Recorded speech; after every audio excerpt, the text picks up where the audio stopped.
Hello everyone, good morning. So today we are going to start the next part of salient features of Indian Constitution. As you all know, in the previous class I had discussed some aspects of the salient features with all of you, and today we are going to carry forward. So let's begin. Now let me give you a quick revision. Remember that we were able to discuss these aspects. So we have done this, this, as well as this. And from today, we have to start the directive principles of state policy and rest of the arguments about the idea of different features which are part of the entire gamut of salient features of the Indian Constitution. Now, the moment we start further, we need to move through the idea of what is directive principles of state policy. And since we are only referring to NCERT, है ना, हम लोग खाली NCERT पे focus कर रहे हैं, तो when we refer to NCERT, always remember that there is a statement written in NCERT. As per the old and new NCERT chapters, which are connected with the salient features or chief features of the Indian Constitution, they have written one thing, that before the Indian Constitution or prior to Indian Constitution, you do not find a same exact word to word same provisions regarding directive principles in other constitutions of the world. Not only this, even in the so-called Government of India Act 1935, है ना, भारतीय सरकार अधिनियम sometimes we call it, or GOI Act 1935, even in that act, definitely there was a similar remark, the term known as instrument of instructions, okay, this one here. Of course, this was available in the Government of India Act 1935. However, the way or the manner in which directive principles have been made part of the Indian Constitution, it is entirely different from the way it was available in form of instrument of instructions in the Government of India Act 1935. यहाँ पे भी ध्यान रखिएगा, they ask a PYQ from here as well. And their argument is that directive principles are connected what? And they will give you four options. And one of the option will be instrument of instructions. So always remember, if there is a term called instrument of instructions, the answer is going to be directive principles of state policy. Now, of course, we have adapted it from the provisions of Ireland Constitution or Irish Constitution. This we have to keep in mind. Now, suppose they ask you a question that from where DPSP have been derived. The answer is Irish Constitution. But always remember, in the Irish Constitution, it was not mentioned like directive principles of state policy. Rather, the terminology present in Irish Constitution is directive principles basically of social policy. This you have to keep in mind. Social policy. Moreover, the so-called directives of the Irish Constitution, they do not have an authoritative character. मतलब बहुत दम नहीं है उनमें, वो लिख दिया गया है ना, it is only mentioned there, वो लिख दिया है, but it is not containing lot of focus, lot of force. Whereas when you think about the Indian directive principles of state policy, the Constitution mentions they are fundamental in the governance of the country. So suppose they ask you another question. Here also they have asked a PYQ. Which among the following are fundamental for the governance of the country? And the answer is again directive principles of state policy. Now let us try to understand why it was formed and articulated in this manner. Now see, when you think about the Indian national movement, as you all know, that if we trace it back in your modern India, you people study this as part of history, but if we go with the political history of DPSP, we realize that when we trace it back, then Indian national movement had different strands. Alright, so when we think about the Indian national movement, now it doesn't matter which particular thought process you belong to, some things are part of history. And we have to go back to 1885 when the Indian National Congress was formed. And after this, there were multiple phases. So the first phase of Indian National Congress and the movement was more of a discussion. Deliberations were going on. And the Congress used to deliberate on different matters of national importance. है ना, राष्ट्रीय महत्व के मुद्दों पर कांग्रेस में चर्चाएं होती थी. After that, gradually what happened कि 1857 का रिवॉल्ट तो पूरा क्रांति था एकदम, वहां तो लोग एकदम फौज चल रही है, लड़ रही है फौजें, है ना, there is a army battle going on between different kind of feudal lords and monarch. उसके बाद चीजें बदलती हैं। The more Indians also started studying the western philosophies, पश्चिम की फिलोसफीज हम पढ़ने लगे। You all are aware about these people name, I guess you must have heard about Raja Ram Mohan Roy. You also must have heard about Ishwar Chandra Vidyasagar, Bankim Chandra Chatterjee, right? ये सब नाम आपने जरूर सुने होंगे, या आपने कभी ना कभी अपने स्कूल टाइम में इनके बारे में पढ़ा जरूर होगा, या फिर अगर नहीं भी पढ़ा है तो नाम तो सुना ही होगा। Now, what were these guys? ये राजा राम मोहन रॉय, ईश्वर Chandra Vidyasagar, even for that matter, if I have to bring in another very spiritual figure, Swami Vivekananda, ये लोग अलग अलग तरह की बातें भले ही कर रहे हैं, but they are well versed with the Western discourse of rights. They are well versed with the Western discourse of liberties, है ना? इन लोगों ने वहां पे पढ़ाइयां, वहां के चीजों को जाना था, और जब वो इंडियन कॉन्टेक्स्ट में इसको अप्लाई कर रहे हैं, so their process changed. Now they were not talking about a revolt. They were talking about petitions. They were talking about deliberation. They were talking about having proper share in the parliament at that point of time, in the legislature, etc. So, धीरे धीरे क्या होता है, national movement एक अलग राह पकड़ता है। मेन बात जो मैं आपको बताना चाह रहा हूं वो ये है कि इंडियन नेशनल मूवमेंट के कई सारे ट्रेडिशंस रहे हैं, और इसके कई सारे ट्रेडिशंस के साथ साथ डिफरेंट थॉट प्रोसेस भी रहा है। And during the development of the Indian national movement, gradually the so-called nationalist leaders, for example, people like Gopal Krishna Gokhale, for example, somebody like Bal Gangadhar Tilak, two different streams. One is a very liberal person, the other is known for the radical Swadeshi movement. Or even for that matter, people like Motilal Nehru, they started demanding that just like we have rights discourse in the western part of the world, so for example, अगर America में bill of rights है, अगर England में लोगों के bill of rights तो नहीं है लेकिन राइट्स हैं, नेचुरल राइट्स का थ्योरी है, उनके कुछ अधिकार हैं, सिमिलरली इंडियंस के पास भी अधिकार होने चाहिए। And when they started arguing in this manner, they started drafting different kind of rights which must be available to Indians. इसी दौरान एक और चीज हो चुका है दुनिया में, as you all know, 1917 के आसपास दुनिया काफी बदल चुकी है, and we are aware about this process and this huge upheaval in politics known as the Russian revolution. ठीक है, ये भी हमारे पास हो चुका है, Russian revolution. Russian revolution has brought new ideas about rights in the contemporary world discourse. Not only this, अगर हम देखें तो आप 19th सेंचुरी एक तरफ रखिए और एक तरफ रख दीजिए आप 20th सेंचुरी, दोनों सेंचुरीज में फंडामेंटल डिफरेंस है। During the 19th century, the so-called capitalist development, industrialization, private property, इसके फायदे दिख रहे हैं, सब लोग बहुत खुश हैं क्योंकि इससे पहले का जमाना काफी अलग था। But the moment we enter 20th century, things start changing. कैसे बदलती है चीजें? Things change in a manner कि now people are also seeing rise of inequalities. आपको यहां दिखता है कि अचानक से समाज में इनइक्वालिटी बढ़ रही है। People are also demanding that yes we have rights but there must be justice in society as well. So आपको समझ में आता है कि जस्टिस के लिए मांगे बढ़ रही हैं। और जब हम इस तरीके से देखते हैं, when we start observing the radical and new developments in the discourse of rights, then we realise कि दुनिया के कुछ कॉन्स्टिट्यूशंस में डायरेक्टिव प्रिंसिपल्स को जोड़ा जा रहा है।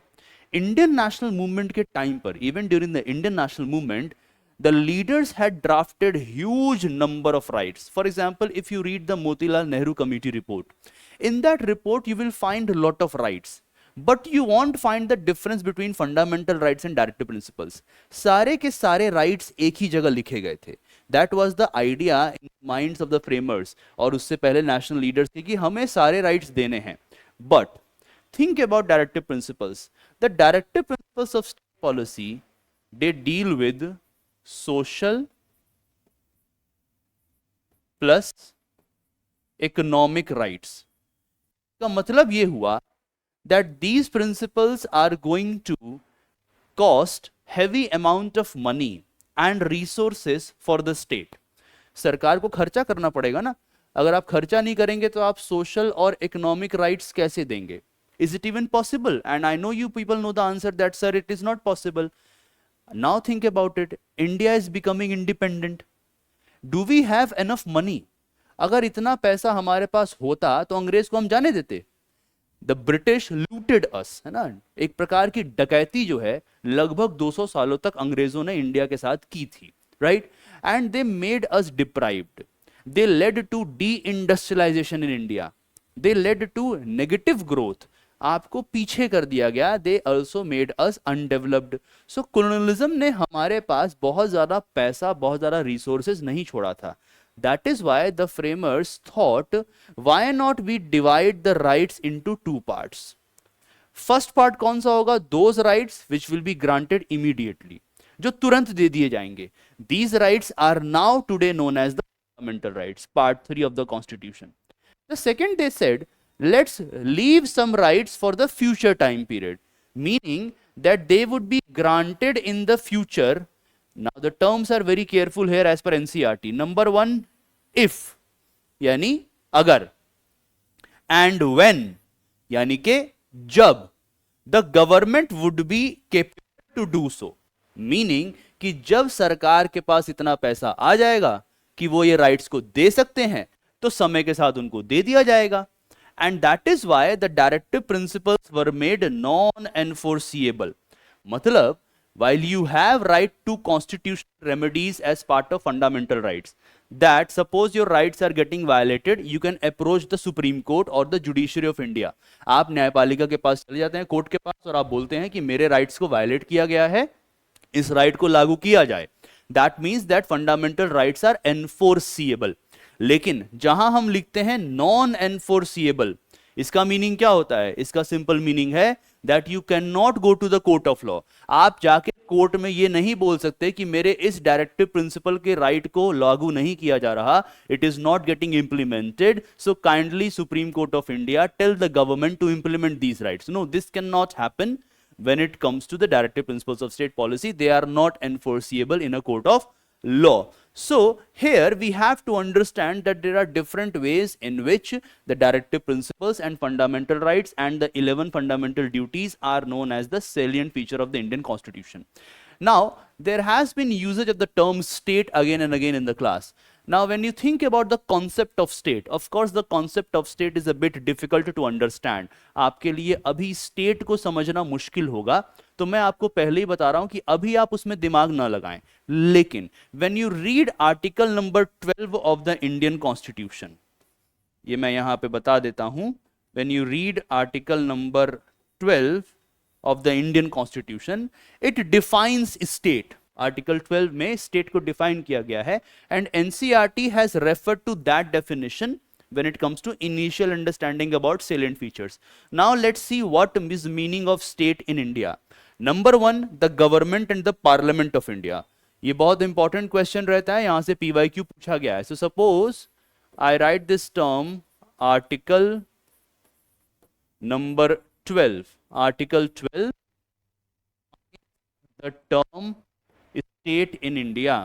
यहाँ पे मुझे एक किस्सा याद आता है. When we were first studying ना, so when I entered college, so my teacher asked me, what do you mean by the term state? So उस टाइम पे तो हम लोग की समझदारी इतनी थी नहीं.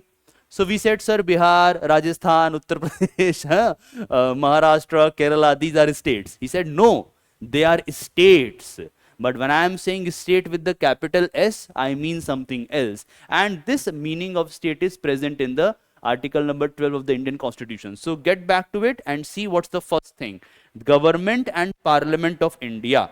So first thing that comes out is that state means, number one, we are talking about government of India, plus we are talking about the Parliament of India.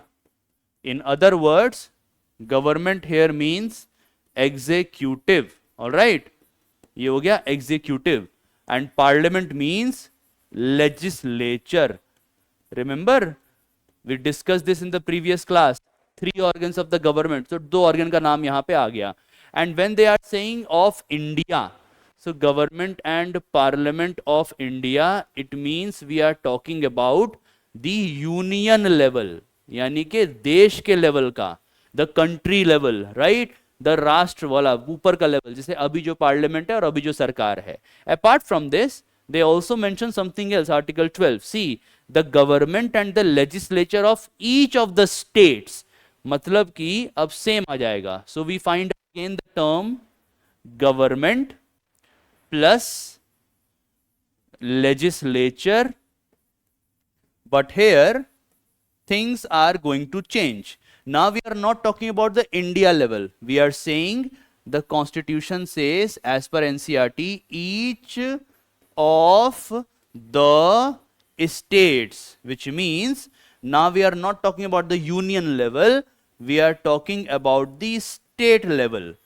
एक तो ये हो गया. Apart from this, there is one more thing, which is the term as per the state as defined, which is all the local or other authorities within the territory of India or under the control of government of India. So you have to bring in two more things, which is number one, all the local authorities plus the term other authorities, right? And the constitution says either they have to be, number one, under the control of government of India plus within the territory of India, यानी कि भारत के राज्य क्षेत्र में, भारत की territory में. Now there are other complications here, like the term territory is not defined in the NCERT, so we are referring to NCERT. तो इस पे अभी यहीं हम रुकेंगे. आपको एक हिंट दे देता हूं. You must have heard about embassies and high commissions, है ना? So when you think about these terms, तो वहां पर भी territory का logic लागू होता है, right? So this is how they have defined it. Let's move forward. Now, apart from this, another significant feature of Indian Constitution is the idea of judicial review. Now, see, simply, what is the meaning of judicial review? बहुत simple तरीके से इसको समझते हैं. It simply means that judiciary is doing the review. So review by judiciary. What is the meaning here? That suppose something has been done. Suppose some law has been passed. So judiciary is going to review it. अब वो review क्यों करेंगे या क्या करेंगे? So answer comes from the NCERT that the judiciary of India can do judicial review, and it is also emerging from, especially from Article 13. यहां से सबसे ज्यादा निकलता है, बाकी जगह से भी निकलता है, बट इनिशियल अंडरस्टैंडिंग के लिए it is emerging from article number 13 of the Indian constitution. And what does it imply? Number one, judiciary can review the acts of legislature, both union and the states. मतलब चाहे वो parliament हो या state का legislature हो, whatever they are doing, the judiciary can review it. Precisely if you have to understand it by an example, legislature क्या काम करता है? लेजिस्लेचर पासेस द लॉ, यही करता है ना, लॉ बनाता है. इसी के साथ साथ legislature has other functions to perform, but precisely the most important function of legislature is to pass the law. Now whether this law is constitutional, alright, whether this law is constitutional और whether this law is unconstitutional. जो ये सवाल है unconstitutional, constitution के हिसाब से है या उसके अगेंस्ट है, इसका रिस्पॉन्स कौन देगा, इसका आंसर कौन देगा? The answer is judiciary. So ये पहला मीनिंग हुआ. Activities of the executive. Now what are the activities of the executive? Simple. The first activity of the executive is to implement the law, law को implement करना. Second, executive can also declare some things which have the force of law. जैसे मान लीजिए आप UPSC की अगर तैयारी करते हैं तो नोटिफिकेशन आता है, right? There is a notification which is issued by the Union Public Service Commission, और फॉर दैट मैटर सपोज आपका चालान कट जाए. वेरी सिंपल कि एग्जीक्यूटिव क्या कर रहा है, बाहर जो हमारे ट्रैफिक पुलिस पर्सन्स हैं, in the end what are they doing? मान लीजिए वो आपके सामने खड़े होते हैं और कहते हैं कि हम आपका चालान काटेंगे, है ना? और आपका चालान काट दिया जाता है। ये एक्टिविटी ऑफ एग्जीक्यूटिव है। अब ये जो एक्टिविटी हुई, वेदर इट इज कॉन्स्टिट्यूशनल यानी एज पर द कॉन्स्टिट्यूशन, और whether it is unconstitutional which means it is against the fundamental law of the land, इसका डिसीजन कौन लेगा? Again the answer is judiciary. So judicial review का मतलब यह होता है कि जुडिशरी ये रिव्यू करती है कि जो काम लेजिस्लेचर ने किया है या जो काम एग्जीक्यूटिव ने किया है ये एज पर लॉ है कि नहीं है। Now before the commencement of the constitution, संविधान के बनने से पहले और लागू होने से पहले, there was no such authority given to the judiciary to do judicial review. ये पहले नहीं था हमारे देश में। हमारे देश में अंग्रेजों ने जो कानून बना दिए, फिर चाहे वो कितने भी खराब कानून हो, no matter what kind of law they are, in the end the British are going to apply that law and Indians cannot do anything। इसीलिए आप लोगों ने सुना होगा, जरा सोचिए, अगर मैं आपको ध्यान दिलाऊं, आपने शायद सुना हो एक बहुत ही ब्लैक लॉ के नाम से जाना जाता है, द रॉलेट लॉज। याद आया? The Rowlatt laws, black laws, right? और for that matter suppose the so called security related laws passed by the British, जो अंग्रेजों ने पास किए थे कॉलोनियल टाइम पीरियड में, इन सब के ऊपर इंडिया का कोर्ट कोई रिव्यू नहीं कर सकता था। So that is why it is considered as a very essential feature of the Indian constitution. There is something unique here. When I said article number 13, there are some other articles as well. इसका मतलब क्या हुआ? That the constitution has actually declared this thing in the constitution, कि constitution ने अपने में लिख दिया कि हाँ जुडिशरी ये काम कर सकती है। Now the question is why do we need a judicial review? Suppose they ask you a previous year question on from this part that why there is a need to have a judicial review in the polity। अगर ये ना हो, इसको हटा दिया जाए, let's trust the parliament ना, हम ही लोग चुन के भेजते हैं। सो डरने की कौन सी बात है? जब हम ही अपने नेताओं को चुन के भेजते हैं तो वो हमारे लिए ही काम करेंगे, तो क्या जरूरत है यहां पे सुप्रीम कोर्ट को रखने का? कोर्ट बताएगा कि वो काम सही हुआ है कि गलत हुआ है। जब when we have seen that people who become part of the bureaucracy, आप लोग सिविल सर्विसेज कल को देंगे तो इतना पढ़ लिख के ही दे रहे हो ना, कॉन्स्टिट्यूशन पढ़ के दोगे। तो जब आपको पता ही है कि लॉ ऐसा है, तो फिर आपके ऊपर कोई निगरानी रखने की जरूरत क्या है? आप लोग अच्छे हैं, why not let's trust Indians in the manner we want to trust each other. हम ट्रस्ट तो करते ही हैं, तो इसको जरूरत क्या है? अंग्रेजों के टाइम पे तो समझ भी आता है कि they were not selected by us, they were ruling us, but when we are selecting our own government, when we are electing them, when we are choosing them, right, when we are seeing that there is a rigorous process of civil service examination, जब हमें दिख रहा है कि बहुत पढ़ लिख के इंसान जो है ब्यूरोक्रेसी में या पुलिस में जाता है, then what's the big deal? But here is a catch here. You cannot run a polity on the basis of trust alone. You have to bring in certain legal considerations and certain checks and balances। अगर आप judicial review को देखें, so it is connected with the idea of having checks and balance in the polity। इसीलिए the first thing why judicial review is important is कि जो हमारा legislature है, that is the parliament and the state legislature, and the executive, whether the union executive or the state executive, they must work under restraint। मतलब कि इनके ऊपर limits रहें, there must be limits on them, and they are working within the limits। there must be some authority to check whether they are working within the limits or not। This is the first reason why do we need judicial review in a polity। Apart from this, there is another reason। we must make sure that they are not able to act in arbitrary manner। यानी अगर मैं आपको यहां पे एक PYQ के हिसाब से बताऊं, then the answer is very clear। in order to ensure constitutional government, in order to ensure constitutional government, in order to ensure limited government, we need judicial review। That's the bottom line which NCERT is trying to convey to us। Let's move forward। Now the next feature of the Indian Constitution is the idea of universal adult franchise। In other words, we are dealing with the concept of voting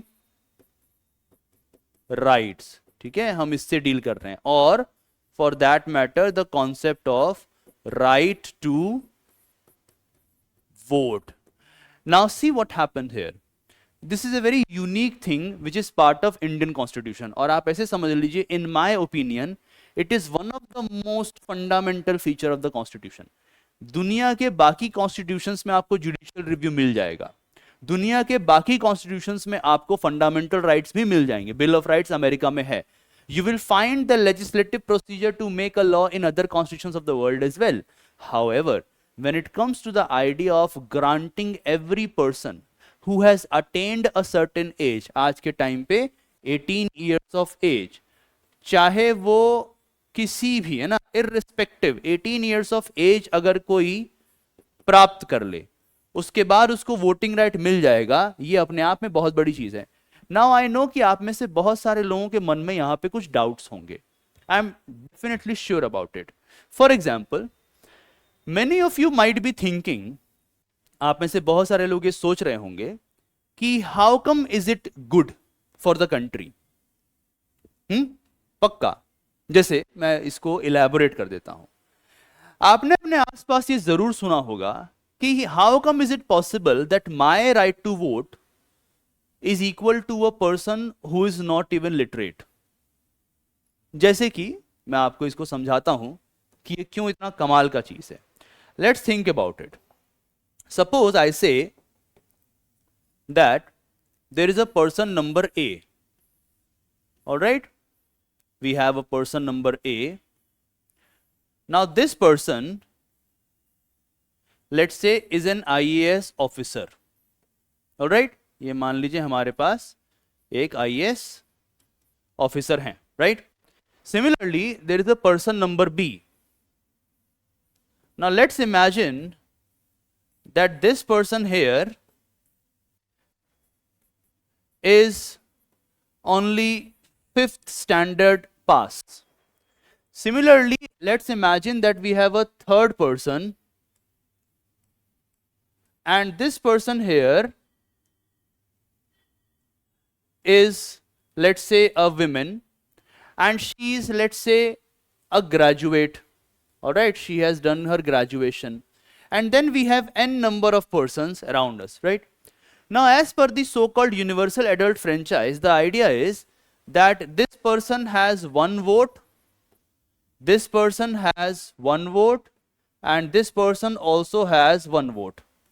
अब अक्सर आप लोग सुनते होंगे कि जो इंसान मान लीजिए ग्रेजुएट है यहाँ, या कोई आईएएस ऑफिसर बन चुका है, suppose this person is a women and the person is also a women, मान लीजिए इनको भी हम विमेन गिन लें, and this person is man, और the other way round, and it doesn't matter which way round you want to understand.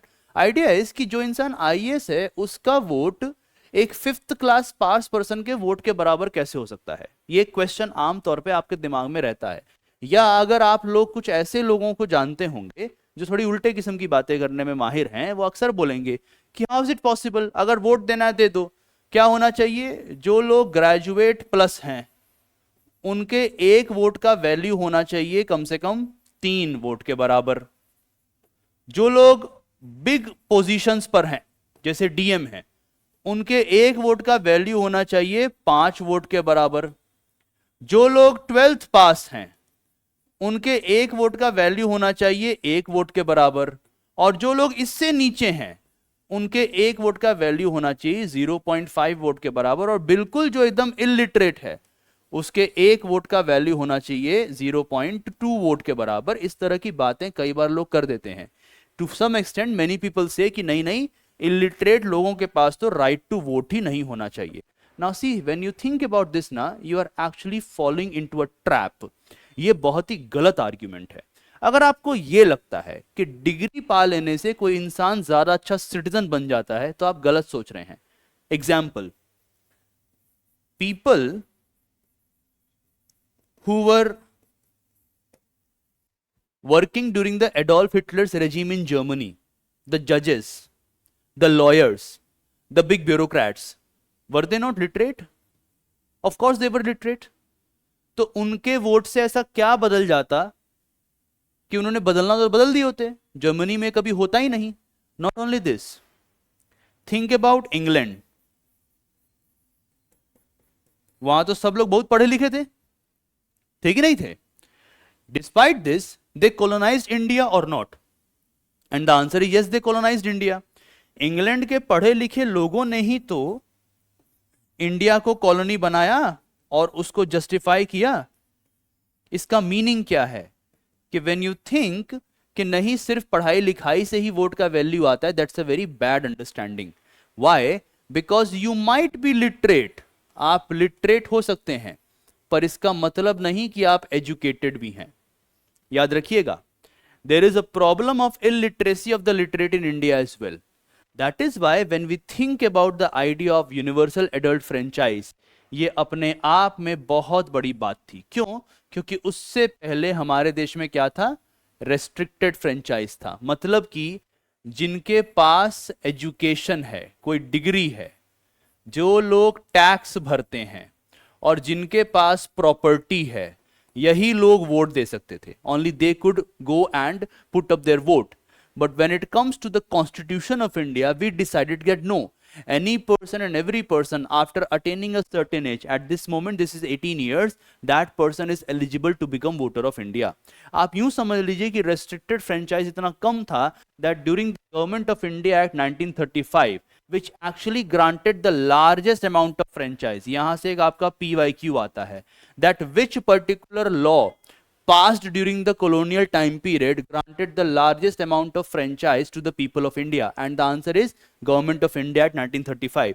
जिसने largest दिया उसने भी कितना दिया? सिर्फ और सिर्फ 14%. यानी आजादी से पहले सिर्फ 14% लोग ही वोट कर पाते थे. And when it turned out post independence, we granted right to vote to every person of India. Not only this, ये अपने आप में radical क्यों है? It's a very radical feature. Why? Because if you think carefully, अगर मैं आपको यहां फिर से लेके जाऊं, then you will be surprised कि many countries did not allow right to vote to women. वो नहीं करते थे allow. Even for that matter, England itself, England नहीं allow करता था बहुत लंबे समय तक. New Zealand, at this moment we have different government in New Zealand. Even for that matter, Australia, many countries of the world that claim themselves to be civilized and developed, they did not allow right to vote to women. और India ने क्या किया? From the first day of the commencement of the constitution, all Indians of eligible age became voters. That is why we say कि दुनिया आज जहां है, अब जाके हमें दिखता है ना कि यूएस में भी ब्लैक्स को सेम राइट्स हैं, just like the whites. Now we see that in the so-called countries of Europe, women have the same right as like men. Way back in the Indian context, हमारे देश के संविधान वालों ने क्या किया था? revolutionary step ले लिया था, that every person must become a voter, and every Indian who has attained the age of 18 years is now eligible to become a voter, and they can definitely go for the vote in either the parliamentary elections or the state elections or the local elections. Now one thing is hidden here, इसका meaning क्या है? तो देखिए, याद रखिएगा, अगर आप इसको समझना चाहें तो मैं एक और पॉइंट यहां पे आपको बता देता हूं, which will help you a lot when we say universal adult franchise, है ना. अगर हम ये बात आपसे कहें, so there are two meanings to it. Number one, it means that there is right to vote for all, basically the adult population, है ना, 18 years. एक तो ये मीनिंग है. So there is a equality. In other words, there is a idea of political equality plus justice, कि सबके पास right to vote है. Then there is another thing here, each vote has equal value. यानी कि आज भी दुनिया में, अभी कुछ समय पहले तक ही कुछ देश ऐसे हैं जहां पर रिच लोगों के वोट का वैल्यू पुअर लोगों के वोट से ज्यादा होता है. इंडिया में ऐसा नहीं है. Vote has equal value, which means one vote is equal to one value. अब वो वोट किसी का भी हो, whether it is a rich person, whether it is a poor person, whether it is a man, whether it is a women, whether it is the deprived classes, it doesn't matter. Each and everyone has one value. So this highlights how much radical the Indian constitution was from the very beginning. Let's move forward. The next particular salient feature is the idea of official language. Now see, when you think about this, before the commencement of the constitution, English had that status. English को ये status दिया गया था. But English was not a common language for majority of the Indian masses. Even though we are having this conversation and the class discussion in English, but we all know that very few people have their first mode of communication in the form of English. However, English was a language which was imposed from the above, because the rulers or the so-called colonizers of India, they had their native language as English, and that is why we need to understand कि English को official language बना दिया गया. But during the national movement, the leaders were always searching for a language as well. Now you need to understand why it is such an important matter. See, language binds people. Language gets them close to each other. Language builds solidarity. Like for example, if you visit any part of India, right? If you visit different parts of India, there are different ways in which people are speaking and communicating. But you will always realize that if you are visiting, and even if you visit the southern part of India, there is a huge possibility that some people might still refer to English as the first mode of instruction, apart from the native language spoken there. However, Hindi gradually developed to such a level that many people started accepting Hindi as the common mode of communication as well. Even the southern part of India as well, they also started establishing and considering Hindi as a very important language, which is going to give them a shared belongingness. कि हम जो भाषा बोलते हैं वही भाषा ऊपर के लोग भी बोल रहे हैं, इधर के लोग भी बोल रहे हैं, नॉर्थ ईस्ट के लोग भी बोल रहे हैं. Of course things turned political, चीजें आगे जाके पॉलिटिकल हो गई, तो चीजें बहुत बदल भी गई. हालांकि declaring Hindi as the official language of India, like English, was a big step. But Indian Constitution believes in diversity. ये भी ध्यान रखिएगा that Indian Constitution believes in diversity. Indian Constitution also believes in inclusion. Inclusion का मतलब होता है सबको साथ लेकर आना. यानी it also believes in inclusion. That is why even though Hindi has acquired the status of official language like English, there are many other languages which are part of the 8th schedule of the Indian Constitution. So for example, I have just given you a screenshot from the Constitution like Assamese, Bengali, Bodo, Dogri, Gujarati, Hindi, Kannada, Kashmiri, right? So there are different languages that have acquired the status of a language enumerated in the Constitution. So it also recognizes many languages, right? So I have a homework for all of you. I could have given you the answer. You just have to go back after the class and you have to ask this question to Google or wherever you refer to. Just try to find out how many languages are recognized by the Indian Constitution. ये एक आपका homework है. How many languages are recognized by the Indian Constitution? आप मुझे इसका जाहिर सी बात है आंसर खोजिएगा, right? And tomorrow is your, I think we have a weekly exercise coming on. So आप बस इसका आंसर खोजिएगा खुद से. How many languages are recognised by the Indian constitution. आपको पार्ट आंसर यहां मिल रहा है, देखिए नंबर, ठीक है? सो पार्ट आंसर तो मैंने ऑलरेडी दे दिया है. Now you have to do a bit of exercise on your part. Let's move forward. Now, apart from this, there is another very significant feature, and we call it a unique blend. You understand blending? Mix होना, मिश्रण जिसको कहते हैं, एक साथ आना. A unique blend of rigidity and flexibility.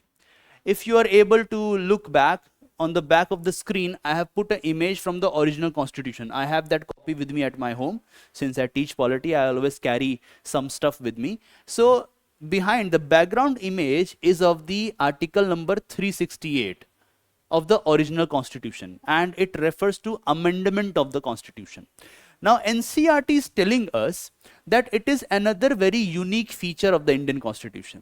बहुत ही नायाब चीज है ये कि हमारे यहाँ क्या है, एक तरफ रिजिडिटी दिखती है कॉन्स्टिट्यूशन को लेकर, so there is a rigidity, मतलब कठोर है, वहीं दूसरी तरफ हमें फ्लेक्सिबिलिटी भी दिखती है, मतलब कि लचीला है ना, एक रिजिड है और लचीला है.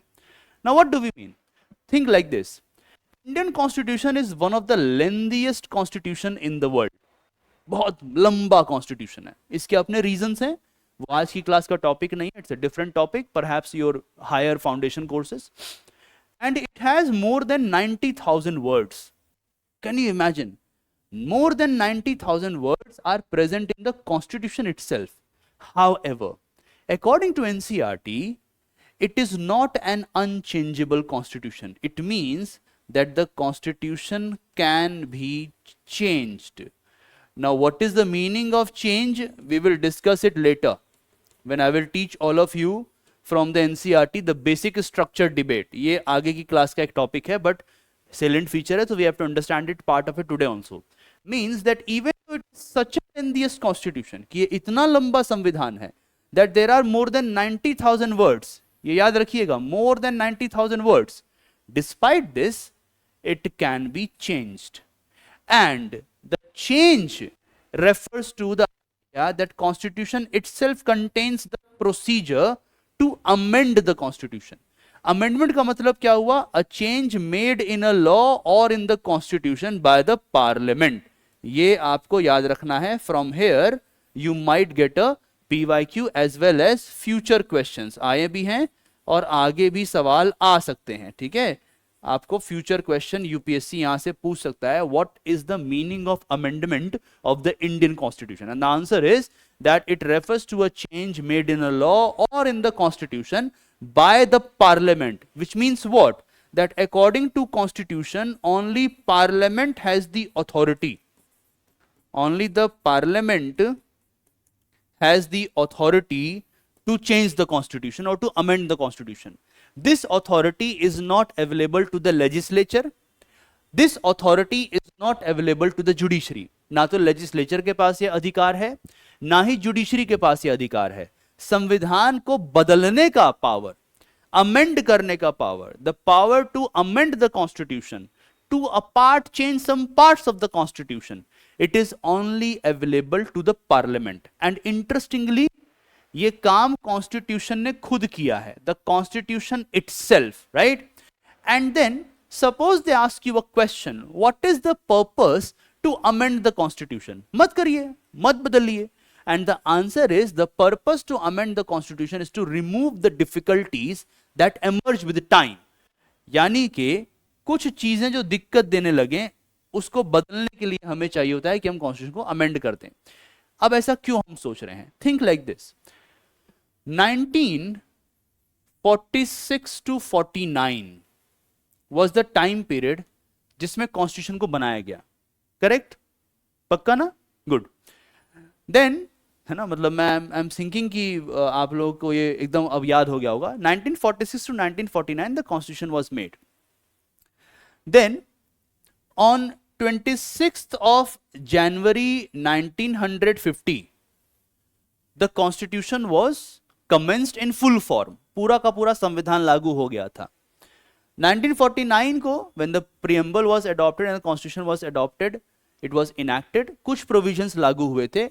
26th of January 1950 को सारा का सारा कॉन्स्टिट्यूशन लागू कर दिया गया था. That is why we celebrate this day as the Republic Day. We became republic on 26th of January 1950. We became independent on 15th of August 1947. Now we are living in a time period where it is now 2024. है ना, अब हम लोग इसमें जी रहे हैं. कितने साल बीत चुके हैं? Now think like this. Let me give you an example. What do we mean? Way back during 1946 to 1949, there was no such thing as a mobile phone. ये नहीं था. Similarly, way back during this time period, there was no such thing as internet, Wi-Fi. So for example, there was no such thing as the idea of digital information. ये उस time पे था. ये तो आज का चीज है ना. डिजिटल इंफॉर्मेशन, ये उस टाइम पे था ही नहीं. Now suppose the parliament says we need to provide right to privacy. Right to privacy जिसको कोर्ट ने कहा है कि ये जरूरी है, प्राइवेट आपका लाइफ का एग्जिस्टेंस इंपॉर्टेंट है, क्यों ना इसको अलग से ही डाल दिया जाए फंडामेंटल राइट्स में. So what they can do, they can go for a constitutional amendment. Now why it is a salient feature further?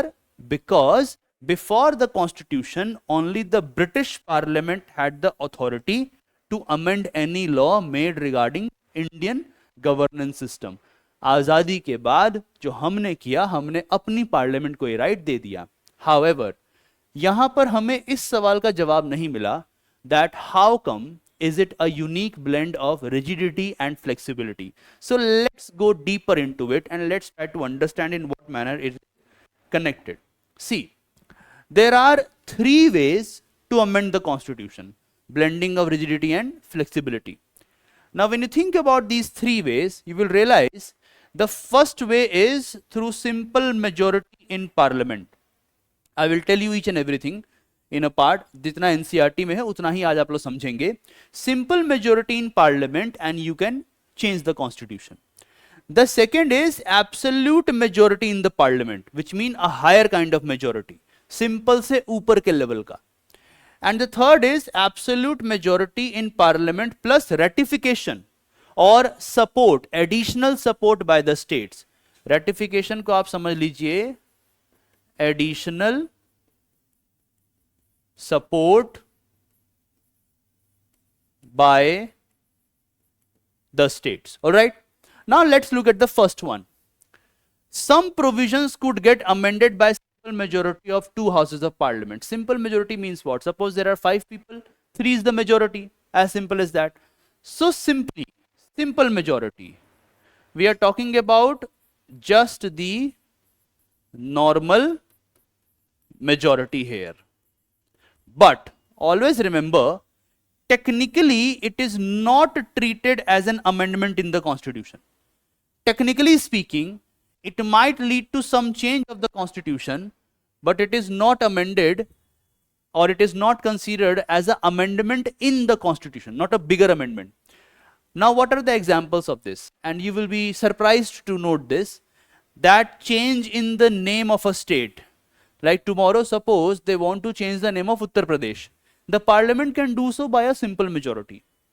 Similarly, suppose they want to create a new state. मान लीजिए एक नया state बनाना हो. The parliament can do that with a simple majority. अलग से special majority की जरूरत नहीं है. सिंपल नॉर्मल मेजोरिटी मिली, जितने लोग हैं उसके आधे से एक ज़्यादा मिल गया, बात खत्म. Imagine. They can clearly change the name of the state. The parliament can clearly change the size of the state. It can also create a new state. But when we come to these two, B and C, there is A. A is not considered technically as an amendment. B and C are considered as an amendment. Now when it comes to B, the first thing concerned here is that you require absolute majority. Now, what is the meaning of absolute majority? And the answer is clear in the constitution. It requires the majority of total strength of the two houses, which means, let's think like this. There is House of People, also known as Lok Sabha. There is Council of States, also known as Rajya Sabha. So their total members, all right, the terms are carefully used here. Number one, the majority of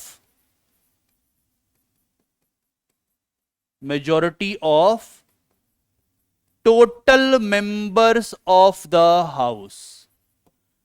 जितने हैं total membership of the house. It doesn't matter how many are there. The main argument is total membership of the house. 550, 250, the way we carry on. But then comes, this is the first stage. Second stage is 2/3 majority of the members present and voting plus 2/3 majority of members who are number one present and voting. When you bring these two together, then you know come to get the absolute majority. जैसे कि मान लीजिए 100 लोग हैं किसी एक house में. I will give you a small example. Suppose there is a house having 100 people. Now the total membership majority will be 51. All right? ये होना चाहिए, right? Now let's imagine that in the house only 70 members are present, और let's say 60 members are present. 100 लोग हैं, तो अगर मान लीजिए आपसे कहा जाए कि इसका मेजोरिटी बताओ तो कितना होगा? 51 हो जाएगा मिनिमम, कि इतने पे तो होना ही चाहिए. Now imagine that only 70 or 60 people are present, so they are voting. So 2/3 of 60, which means that you need to have 40 people as well. ये हो गया B. समझे? Simple mathematics. इसे हम कहते हैं एब्सोल्यूट मेजोरिटी. इस तरीके से क्या होता है? कॉन्स्टिट्यूशन में अमेंडमेंट किया जाता है. But there are certain matters which are concerned with the idea of federal character. जब आपको फेडरल चेंज करना हो, फॉर एग्जाम्पल प्रेसिडेंट के इलेक्शन से related, for example some kind of amendment related to Supreme Court of India, for example some kind of amendment related to representation of states in the parliament. इस तरह के amendment जब करने होते हैं जो फेडरल नेचर के हैं, मतलब जहां पे यूनियन भी है और स्टेट भी है, केंद्र सरकार भी इन्वॉल्व है, राज्य सरकार भी इन्वॉल्व है, there we require number one this, plus we require ratification और additional support from half of the state legislature. मतलब आधे जो हमारे राज्य हैं, आधे स्टेट्स का जो लेजिस्लेचर है, they must give support to the proposal made by the Parliament of India. So there are different ways to amend the constitution. Here we find there is such a simplicity, है ना? It is so much flexible. But when we look at the amendment procedure about absolute majority and ratification by the states, दोनों में हमें दिखता है कि the procedure is very rigid. That is why we say that it is a salient feature of the Indian Constitution. Not only this, there are additional features, है ना? जैसे ये सब हो गया आपके important features. Plus, according to different NCERT chapters, there are some other features which are connected with the idea of amendment as well as salient features. Plus, DPSP fundamental rights से जोड़ते हुए कुछ और चीजें हमें पता लगती हैं. Like the first one, that the constitution is a comprehensive document, very big, very lengthy, 90,000 plus words, we know it, right? It has 395 articles. Imagine how many articles? 395. But remember that these articles also contain articles like 243 A, B, C, D kind of. So 395 articles. Then it has 12 schedules. Originally the constitution only had 8 schedules. Various constitutional amendments added different further schedules to the constitution. Not only this, before the commencement of the constitution, the major law was Government of India Act 1935, which was also comprehensive. But Indian constitution is a comprehensive document. That is why we say that the Indian constitution's comprehensive nature is another salient feature of the polity. The next idea is about the parliamentary democracy. Now here I want to spend some more time. Why? Because look at this point. Class 7th, chapter 3, old NCERT. This chapter and the paragraph, in one of the paragraphs when I was preparing this lecture for all of you, in one of the paragraphs I came across a statement. वहाँ एक चीज लिखा हुआ था. It was that the constitution establishes democratic government in India and it is the most important feature. So suppose there comes a question, which among the following is the most important salient feature of the Indian constitution? और चूंकि सवाल NCERT से आते हैं, always remember the answer will be establishment of democratic government in India. यही answer आपको करके आना होगा, no matter what you have studied, where you have read. Why? because NCERT is saying that the establishment of the democratic government by the Constitution of India is the most important feature of the Indian Constitution. इसीलिए जब आप NCERT पढ़ते हैं ना, when you read NCERT, there are different ways to understand NCERT. And when you are trying to follow an approach, always remember, इसी तरह के paragraphs में हमें सवाल मिलते हैं. अभी एक सवाल का एग्जांपल दिया ना कि they will ask you this question, which among the following is the most important feature of the Indian Constitution? Fundamental rights, judicial review, separation of power, establishment of democratic government. Many will say fundamental rights, many will go for judicial review, but the answer will be establishment of democratic government. Why? Because the NCERT has said it so. Now let's look at the idea of parliamentary democracy in India.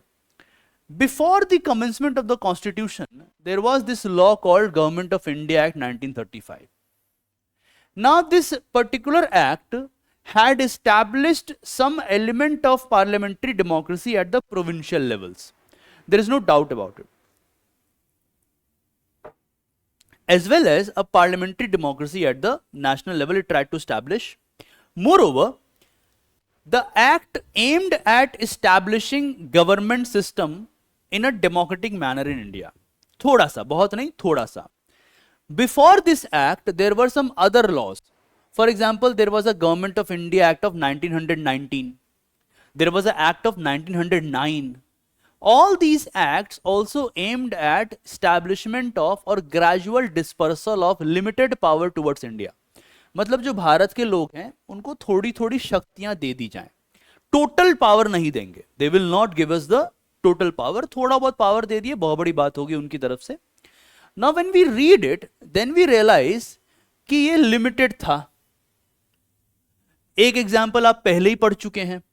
There was restricted franchise. याद आया? अभी मैंने आपको 10-12 minute पहले ये cover कराया है. Restricted franchise. Only 14% population of India had the right to vote as per this law. जब सबको ये पावर ही नहीं है वोट देने का, तो कहां से आपकी डेमोक्रेसी डेवलप करेगी? So when the Indian Constitution established a fully fledged parliamentary democracy, it was considered as a very important feature of the Indian Constitution. Now, suppose they ask you a question, what are the fundamental features of parliamentary democracy? What is it? So they will give you multiple options, and NCERT has a lot of options. Like first option, that the government is formed by the representatives of the people. When we talk about parliament, what is parliament? Parliament is basically a body which is emerging, or it is formed by the representatives who are elected by the people of India. यही ना इसका meaning बनेगा simple में. So it means what? That in a parliamentary democracy, the government is formed by the representatives of the people. Not only this, the ultimate authority, final authority, supreme authority, it rests with the people of India. That is why you always remember preamble starts from the term we the people, right? All these people, the adult population, which means those who have attained the age of 18 years, they have the right to vote. So ये हो गया पहला feature, second feature, third feature. Through the exercise of voting, they elect their representatives. This is the fourth feature. Not only this, the elections for the Lok Sabha, here I have given you example of Lok Sabha, but you can also count it for the state legislatures. The elections are held regularly, which means every 5 years. Remember, at this moment, we have election going on. Like on 25th of May, we have elections in Delhi. So every 5 years, regular elections go on. And then the elected representatives, those who have been elected by the people, they are going to make laws for the people of India. And it is expected, ऐसी उम्मीद की जाती है, ऐसा उम्मीद होता है, ऐसी आकांक्षा की जाती है, that the purpose of the law is to give benefit to the people of India. कि जो लोग भारत के हैं उनको फायदा मिले, उनके लिए कानून बनाया जाए, इस तरह का सरकार का सिस्टम क्या कहलाता है? Parliamentary democracy.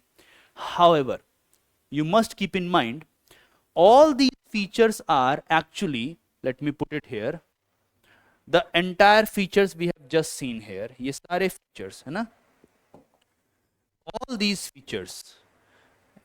features are actually the normal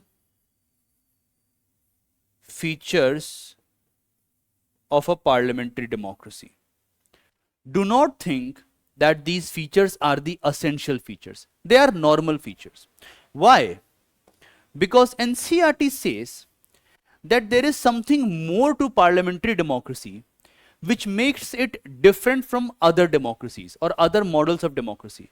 Like England, maybe there is a democracy. There is a parliamentary democracy there as well.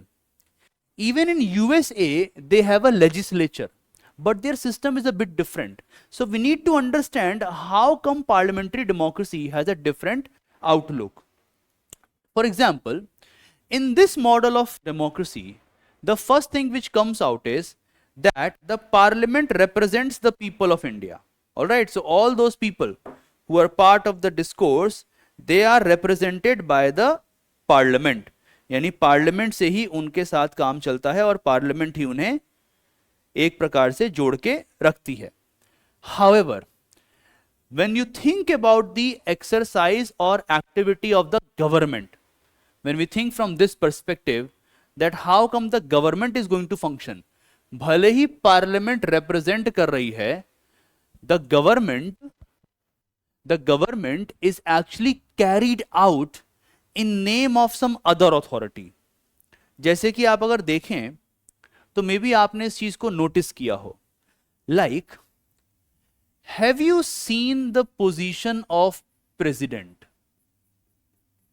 क्या आपने कभी गौर किया है that India has a president? हमारे पास एक प्रेसिडेंट है at this moment, Draupadi Murmu, that India has a president, right? You must have observed it. Similarly, if you think carefully a bit further, when you think about the activities of the government, the way the exercise of the government carried forward, सरकार जैसे चलाई जाती है, तो हमेशा आपको दिखेगा either it is in the name of the president at the union level or it is in the name of the governor at the state level. एक टर्म चलता है अक्सर, एक्सीलेंसी. जैसे when you will become the civil servant officers ना, you will not refer to them as only the president of India, your excellency. ये term चलता है because I also am part of the training faculty at Union Territory Civil Services Directorate of Training. So वहाँ पे many a times the lieutenant governor comes, so we refer to him as your excellency. तो governor at the state level and president at the central level, but government इनके नाम पे चल रही है. See, the term is name. That is why we say they have a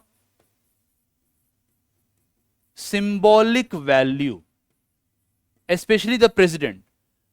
Governor has a different tendency to function in a polity which is tilted towards union or center, but president basically has a symbolic value. However, the major process of administration, that is the daily exercise of government, the major process of administration, this daily exercise of government is actually carried out by the Council of Ministers. In other words, it includes the Prime Minister plus cabinet plus other ministers. असली जो काम होता है ना, जो सही में देश चलाते हैं, एडमिनिस्ट्रेशन चलाते हैं, they are the council of ministers. Prime minister is the head of the council of minister. Then there is a cabinet, PM plus relevant minister. जैसे अभी बता देता हूँ, the prime minister of India is Narendra Modi, so he is the chief one. Then you must have seen another minister called Amit Shah, right? You must have heard about this person called Rajnath Singh. So they are part of the cabinet. Plus there are other ministers, इसके अलावा और ministers हैं, ये लोग असल में administration चाहते हैं. And then always remember what makes or what is the essential feature of parliamentary democracy is that the representatives control the executive and the council of ministers are collectively responsible to them. मतलब यहां से UPSC ने कई बार previous year question पूछा है. what is the or what defines, question ऐसे आएगा, what defines, what is the most essential feature of parliamentary form of government, and the answer will be that the representatives control the executive. या तो ये option होगा, और second option will be the council of ministers is collectively responsible to the parliament. This is the defining element, which is, think like this, in the parliament, है ना, in the parliament we have the representatives. ठीक है, parliament में कौन है, representatives हैं. From the parliament we get the council of ministers. Now this council of ministers is number one controlled by the parliament, and this council of minister is collectively responsible to the parliament. मतलब ये हुआ कि अगर एक बार prime minister resign कर दिए, so of course they have a tendency to look for a new, but the ministers have to resign. एक बार no confidence motion pass हो गया, then it means कि सरकार गिर गई, so they have to resign. Budget अगर पास नहीं होता है, इसको माना जाता है कि सरकार गिर गई है, so they have to resign. मतलब that one particular collective responsibility is there, that they are accountable, they are responsible to the parliament. Of course they can have a change of the prime minister, बदला जाता है prime minister को. आप मान लीजिए एक सरकार गिर गई, so another change in government कहेंगे आप. एक प्राइम मिनिस्टर से कोई और मान लीजिए प्राइम मिनिस्टर बन गया, तो it's a change in government. कोई एक चीफ मिनिस्टर से कोई और चीफ मिनिस्टर बन गया, it's a change in government. Many times same people can carry on functioning as the ministers, it is not a big deal. But अगर मान लीजिए नो कॉन्फिडेंस मोशन पास हो जाए और तब प्राइम मिनिस्टर को रिजाइन करना पड़े, in that sense I am telling you, then the entire ministry has to resign. इसीलिए बोलते हैं कि इट इज अ बॉडी. आप मिनिस्टर्स को अलग अलग ना समझें. आप कैसे समझेंगे, इसको बॉडी की तरह समझेंगे. कलेक्टिव रिस्पॉन्सिबिलिटी का ये मीनिंग होता है that they are responsible to the legislature. For example, कोई भी लॉ बनना होता है, whenever there is any provision regarding some law, तो उस लॉ को हम क्या करते हैं, वो लॉ बढ़ाया जाता है. That law is further pushed forward. That law is piloted by the ministry. Then that law enters the legislature. In the legislature or the parliament, different kind of debates take place. In the committee, scrutiny takes place, which means what? That the parliament is saying to the executive and the council of ministers कि आप लोग ढंग का कानून बनाइए. We will discuss this point more in the topic of parliamentary system in India. लेकिन the idea here जो आपको आज लेके जाना है is that parliamentary form of democracy is one of the most important feature of the Indian constitution. Then the next idea, which is also present as a feature in the constitution, is federal nature, right? So basically, what is the idea of federal nature? When it comes to the idea of federation, we always point this out, that there are different kind of governments. Let me explain this to all of you from a model. See this. So suppose I make this. All right, this is the model of a unitary form of government. All right, unitary government, which means what? Here we have center. All right, here let me add one more point here. For example, suppose I say a simple line here. Wait, yeah, so suppose I break a line here like this. Let's imagine that this is a level 1 in the government. Okay, this is level 1 in the government. Then here you have level two in the government, right? So there are two levels. But in the unitary system of government, the entire authority is moving towards this point, right? At the center. So in other words, authority,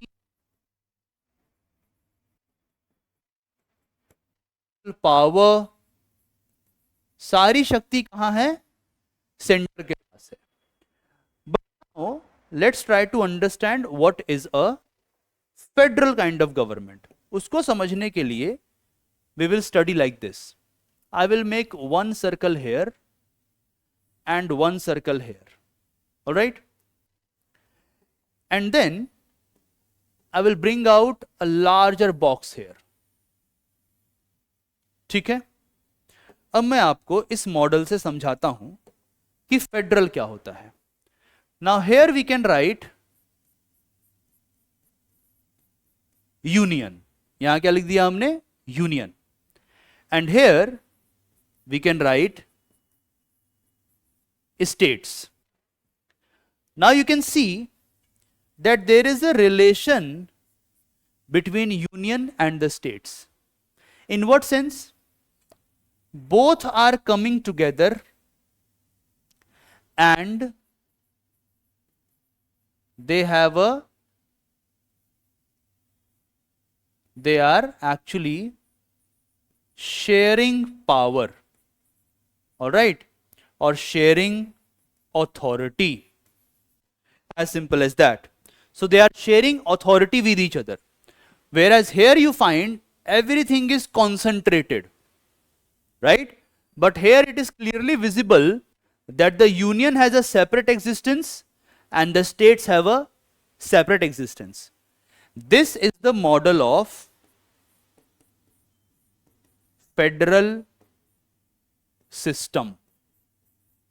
Now keep this model in mind and now try to understand that suppose we say and try to look at it from the perspective of government. Here you will find only one level of government, right? But when you look at this model where the sovereignty is being shared, we find that there are two levels of government. One is a union level, one is a state level. One is a union level, the other is a state level. Now come back to the point. So I think you were able to understand the different models. Unitary system, concentrated, federal system divided, है ना. अब हम लोग समझते हैं कि India के case में कैसा है. See, in a federal system of government there are political power which is shared. यही बात मैंने आपको अभी बताई. किसमें शेयर होती है? Shared between the centre and the state government. Number one point already clear. Second, there are two sets, alright, main factor, two sets of government, one at the center and other at the state level. Always remember NCERT has referred to the term center, but जब आप आगे और if you become part of the foundation course, then you will realize that apart from center the better term is union, but NCERT में center है तो हम लोग center term को refer कर रहे हैं. Now in Indian context, the Panchayati Raj system is the third tier of government. ये अलग टॉपिक भी बनता है, अभी हम फीचर की तरह देख रहे हैं. When we will discuss the center state relations as per NCERT, that is a federal topic, वो अलग से पढ़ेंगे. थर्ड टियर कौन सा है? There is a Panchayati Raj system level. अगर आप चाहें तो मैं इसी में आपको दिखा सकता हूं कि एक और अगर हम यहाँ पे बना दें लेवल, तो हमें एक तीसरा लेवल नजर आएगा जो जुड़ गया है, which is the Panchayati level. All right, let's call it panchayat in the Indian context, the third level. All right, now in the so-called federal polity, always remember that in the Indian past there was this law passed by the British authorities, Government of India at 1935. Now in this law they tried to establish a federal polity. उन्होंने कोशिश की थी, but there was a strong opposition. Essentially the opposition came from the princely estates. राजा या रजवाड़े नहीं चाहते थे कि India का एक पूरा फेडरल सिस्टम बने, यूनियन बने, ऐसी कोई सरकार बने, तो उन्होंने मना कर दिया था। हालांकि आजादी के बाद हम लोग इसको करने में सक्सेसफुल हो गए। Now see what happens, the big question is why do you need a federal polity. जैसे मान लीजिए अगर पूछा जाए कि क्या जरूरत है, what is the purpose behind establishment of a federal polity, ना हो तो भी चलेगा, है ना। एक सवाल मान लीजिए पूछते हैं कि भाई अगर एक सेंटर पे नेशनल लेवल की सरकार होती है, स्टेट पे आपके पास एक स्टेट लेवल की सरकार होती है, तो हमें किस लिए ऐसा क्यों चाहिए, क्यों ना हम ट्रायंगल वाले मॉडल पे ही चलें, एक ही सरकार हो। Why do we need a government in the states as well as government in the center? And NCERT ने यहाँ पे आंसर दिया है, and this is actually a very important question. अगर आप इसको थोड़ा सा भी दिमाग लगाएंगे तो आपको दिखेगा कि ये सवाल आपसे पूछा जा सकता है। Why federal? See, number one, India is a very big country. Now try to understand India. अगर आप इंडिया को ही समझना चाहें तो आप जरा देखिए कि कितना अलग है इंडिया का पूरा सिस्टम। अगर आप इंडिया को यूरोप से कंपेयर करें, if you try to merge and think in a very comparative manner, जितना पॉपुलेशन हमारे यहां एक स्टेट में है उतने में तो यूरोप का देश हो जाएगा, हुआ कि नहीं होगा? मतलब ये गर्व करने की भी बात है, ऐसा नहीं कि नहीं है। So the amount of people who are living, the population size in let's say some of the states of India, it is bigger, many times it is bigger than the population of a country in Europe. Meaning क्या हुआ? इसका meaning हुआ कि जहां पर एक देश बन जाता है, हमारे यहां एक राज्य है, which means that India is a big country, so you need more and more political sharing of power. Not only this, it is also difficult to run the administration of the whole country from one center. जब देश इतना बड़ा है तो उसे आप एक ही जगह से कैसे चला सकते हैं? It is possible in case of England, it is possible in case of let's say some other countries, even for that matter it is also possible in case of some of the developed countries of the world which are bigger in size. But when you think about India having such a huge population, such a diverse population, many languages and diverse cultures, we cannot run it from one center. Is it possible that you run it from one center? And the answer is no. Why? Because political sharing brings durability. जितना ज्यादा आप power को share करते हैं उतना ही durability आता है। In the new NCERT, when I will discuss federalism with you, I will share this, that in the new NCERT there is a specific chapter which highlights the comparison between Belgium and Sri Lanka. In Sri Lanka, this did not take place and civil war happened. In Belgium, this did take place and there was a durability of the political order or the constitutional order. तो ये तीन reasons हैं. Number one, it's a big country, India. That's why we need federal setup. 2 levels of government. Number two, we cannot run the administration of whole country from one center. And number three, we have diverse languages, diverse culture. They must get adequate share in the power. Let's move forward. Then also remember from this model only that when you think about a unitary system of government, these small levels, they are created by the center. The center creates them, which means if you are creating something, you can destroy something. अगर आप किसी चीज को बना रहे हैं तो आप उसको हरा भी सकते हैं, खत्म भी कर सकते हैं, बट हेयर ये पहले से ही एग्जिस्टेंस में है। यहां पर क्या होता है that the units are subordinate, याद रखिएगा। In a unitary system the states और the smaller units they are subordinates, but in a federal system they are not subordinates, they have their own authority. That is why when we read the constitution we find in order to demarcate the separate spheres a written constitution is necessary in a federal setup, right? This is another PYQ plus future questions might emerge. जैसे कि अगर union unitary system में एक union सबको create कर रहा है, centre से सब निकल रहा है, तो सेंटर चाहे तो उसको रहने दे या हटा दे। अगर मैं मान लीजिए कल को इंडिया एक यूनिटरी सेटअप होता, imagine let's imagine that India is a unitary setup ऐसे में अगर मान लीजिए यूनियन बना रहा होता स्टेट्स को, that Bihar is going to be created by the union, the state of Rajasthan is going to be created by the union, the state of Maharashtra is going to be created by the union. अगर ऐसा होता तो जो बनाता है वो खत्म भी तो कर सकता है ना. It is clearly possible in a so-called unitary setup. Even in India you might say sir states तो खैर बना ही सकता है, center of course बना सकता है, but it cannot end the states.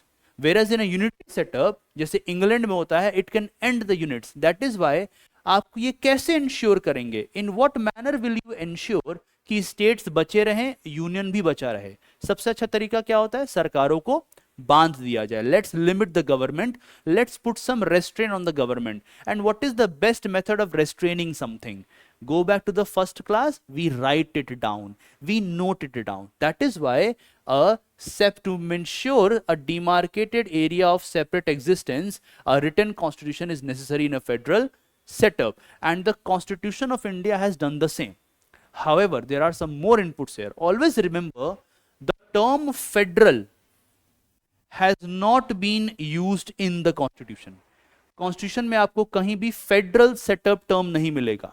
Whereas when you read Article 124, you will find that the Constitution declares India as a union of states.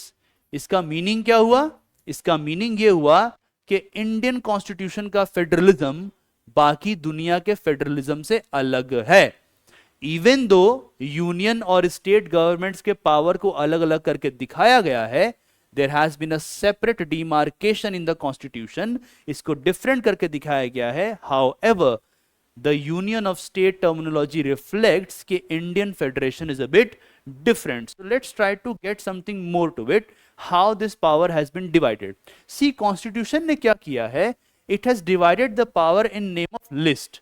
यानी एक list है union list, एक list है list, and the third list is concurrent list. You don't need to get confused. Union list का मतलब क्या हुआ कि इसके ऊपर जो लॉ है, यानी इसमें इस पर्टिकुलर लिस्ट में जितने आइटम्स हैं, all items present in the union list, only the union can make laws.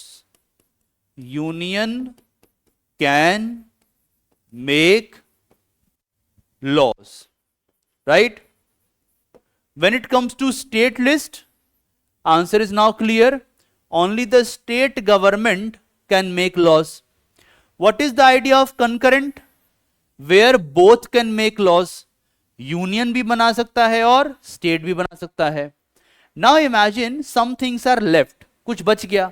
What if there are some items which are not mentioned in any of the list? मान लो इसमें भी नहीं है, इसमें भी नहीं है, इसमें भी नहीं है.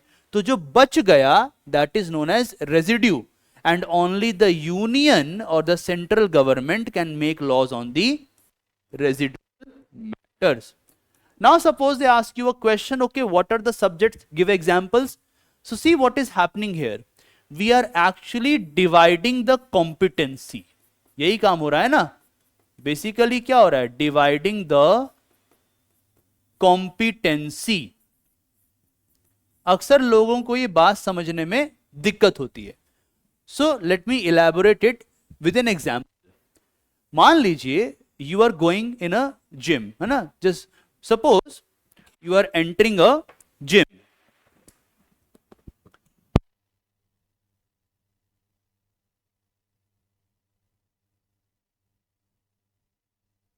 And in that gym you want to do some exercises, right? Now suppose there are with you 4 or 5 other people. आपके साथ 4-5 लोग और हैं. अब आप जा रहे हैं. अब जिम में आप देख रहे हैं 3 किलो का एक डंबल है, एक 5 kg का है, एक 7.5 kg है, एक 15 kg है ना? अलग अलग तरह का आपके पास दिखता है वेट रखा हुआ है. मान लो एक छोटा बच्चा हो, तो क्या आप एक 16-17 साल के बच्चे को या 21 साल के बच्चे को सीधा 15 किलो उठाने के लिए बोल देंगे? Will you say that? No. Suppose there is a person who has been practicing weightlifting for almost 10 years. He has done lot of practice. तो आप ऐसे इंसान को बोलेंगे कि हाँ we can easily have you right carry on with the 15 kg weight. आप ऐसे बोल सकते हैं.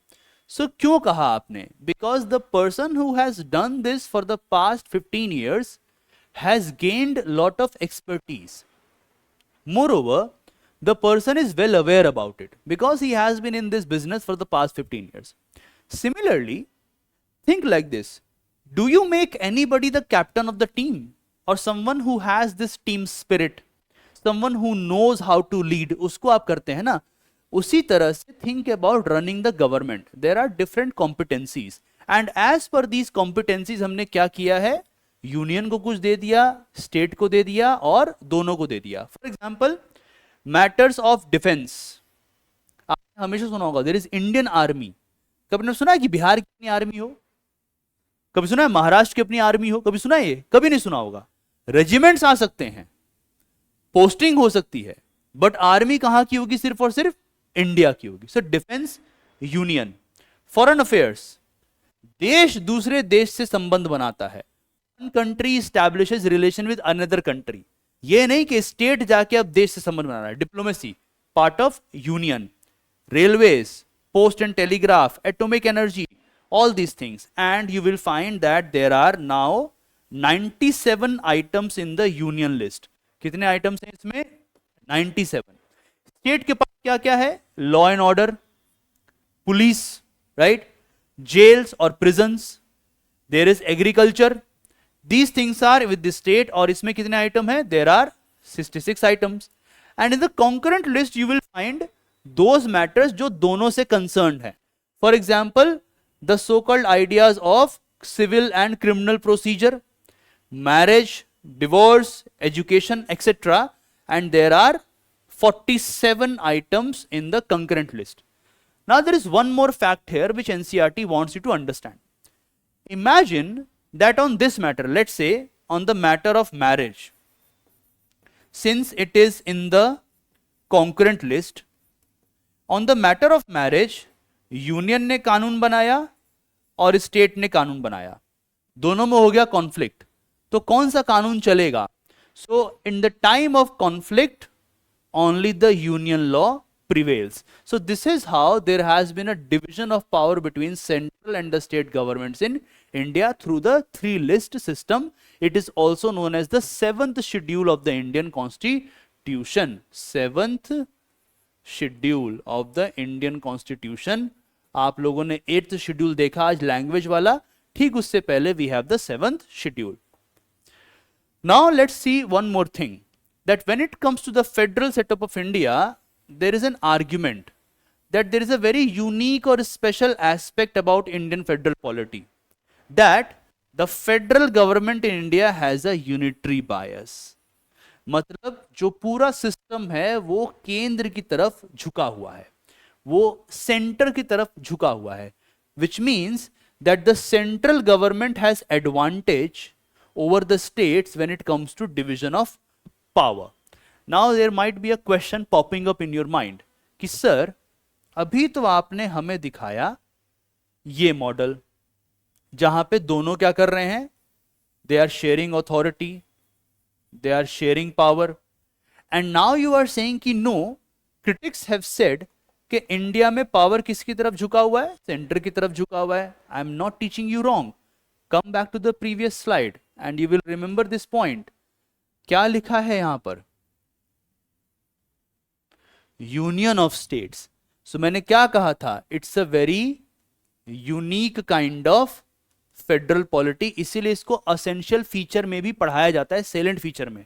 सो now let's try to understand कि कैसे ये अलग है. See, number 1, the union list has more subjects. Come back to the previous slide. कितने सब्जेक्ट हैं यूनियन में? 97. इसमें कितने हैं? 66. यहां कितने हैं? 47. सो मीन्स कि सबसे ज्यादा सब्जेक्ट अराउंड 97 कहां है? यूनियन लिस्ट में है. Not only this, some of the more important powers are with the centre. जैसे कि come back to the list here. See defence, foreign affairs, railway, telegraph, atomic energy, banking, currency, right? All of this are with the center. इसका meaning क्या हुआ? More powers are with the center. Then center enjoys residuary powers. Come back again. See, those items which are not mentioned in any list, only the union can make laws on that. Residual power states के पास नहीं है. This is another feature. Move further. The central government has more financial resources. जहां banking on currency सारी चीजें centre के पास हो, taxation ज्यादा उसके पास हो, तो जाहिर सी बात है पैसा ज्यादा किसके पास रहेगा? सेंटर के पास. Centre has more powers in the matter of concurrent list. Come back. In case of conflict the union law prevails. यानी ज्यादा पावर किसके पास हुई? सेंटर के पास. Move further. Emergency provisions. This I will teach you in a separate manner. When it comes to the idea of emergency provisions, the entire polity runs as if it has a unitary bias. ये थोड़ी देर में अभी हम जानेंगे. Emergency में center के पास ज्यादा power आ जाती है. Not only this, the critics have said that India is not a federal polity in pure sense. India क्या है? Indian constitution is a unitary constitution with federal features. However, we are going to debate with this point when we study federalism. So this is another important feature of Indian polity. Now, according to further NCERT chapters, we find that there is something unique when it comes to the idea of separation of power. So today I am only going to give you a highlight because this topic is again part of the political system, but we must understand the nature of separation of power as a salient feature of the constitution as well. So here what we have to understand is, let us try to develop this understanding with the help of another map here, है ना. एक हम लोग फिर से इसको समझने की कोशिश करते हैं. Let me make a big box for all of you. Now you have to understand this carefully. Okay, one is this. Yeah, this much is fine. And let me add again, let's say this one here, like here. All right. Now these are two different models of power. Okay, let me write it on top so that you understand where are we heading. These are two different ideas about power. Now see, what do we mean by this? Here, suppose this is the model of concentration of power. Here power is concentrated. मतलब ये जो top है ना A, सारा का सारा power कहां जा रहा है? A के पास जा रहा है. A is top of power. ये सबसे ज्यादा पावर है. फॉर एग्जाम्पल पुराने जमाने के राजा, पुराने जमाने के रजवाड़े है ना, उसमें क्या होता था? Monarch used to be on top, है ना. Think like this. So for example we can say a monarch, right? We can say a dictator, right? Or we can say a supreme leader. All right? So we can give many things, right? हम लोग कई तरीके से इसको समझ सकते हैं that power is getting concentrated, which means what? That whether it is about law making, whether it is about law implementation, or whether it is about judicial understanding, all of this is concentrated in this one particular position. This is the idea of concentration of power, which means that suppose आप कल को जाएं, suppose you are living in this kind of setup, ऐसे system में आप रह रहे होते, and imagine that you are moving forward and gradually you find कि somebody is violating your rights. Then you go and ask for the judgment, है ना. You go and ask for the appeal. You say that, dear court, give me justice, my rights have been violated. And then you realize that the person who is actually violating your rights is sitting as the judge. आप क्या करेंगे वहां? Can you do something? You cannot do something, right? That is why there is another model. The other model is that instead of moving like this, why not we gradually make something else?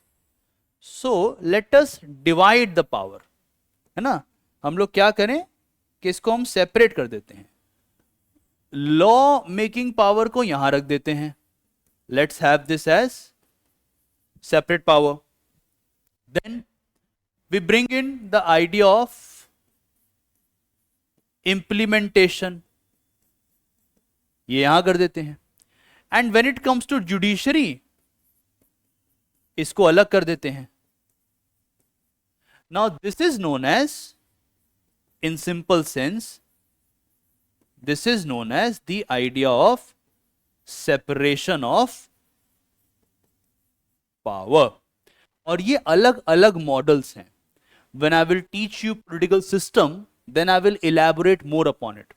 What you need to go for today is, और इसमें कुछ मैंने आपको points दे दिए हैं.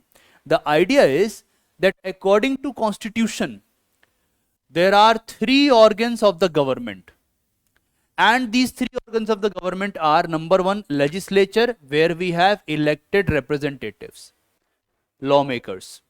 Number 2, executive, where we have the people who implement the law, law implementers. And then we have the judiciary, also known as the system of court. Basically what is happening here is that we are trying to separate the power so that there is no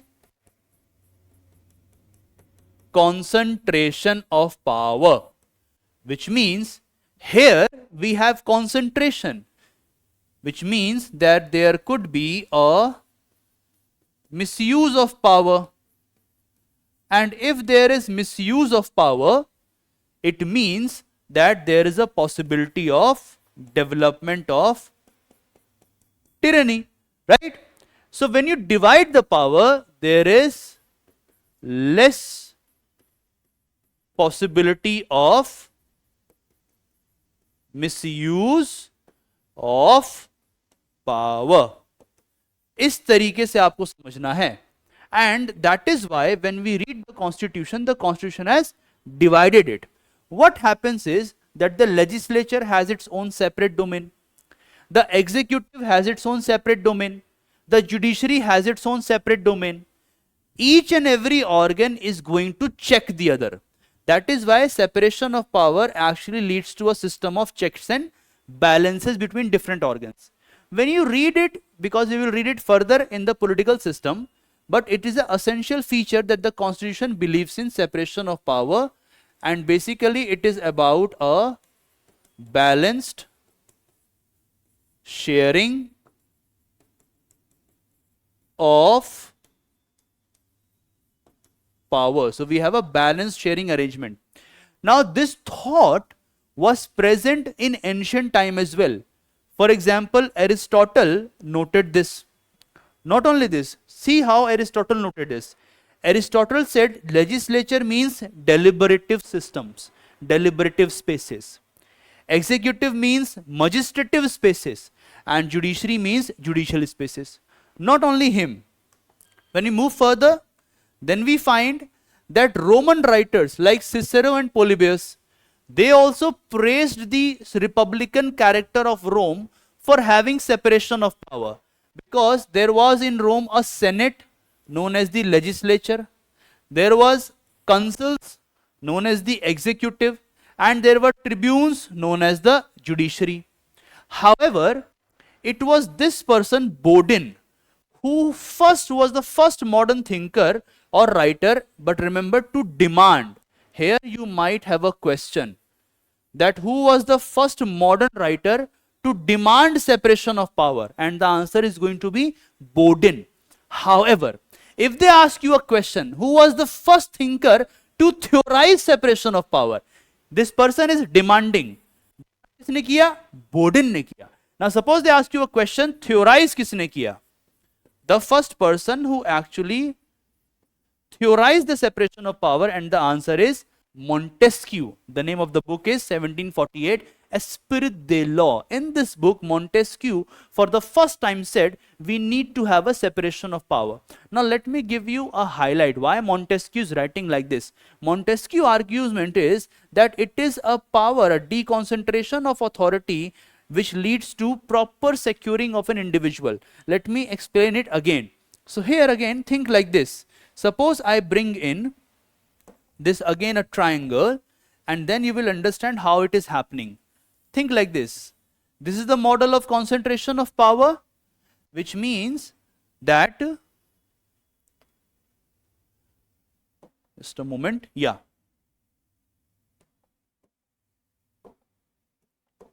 Look at here. See, this is the model of concentration of power. Now here, as I told you, at point A, there is concentration, right? Now when you try to understand how and in what manner this concentration works, what do we realize? That the more the power gets concentrated, concentration of power is equal to less check. यही होगा ना? जितना ज्यादा किसी के पास शक्ति रहेगी उतना ही कम उस पे कंट्रोल रहेगा. लेस कंट्रोल, इट मींस मोर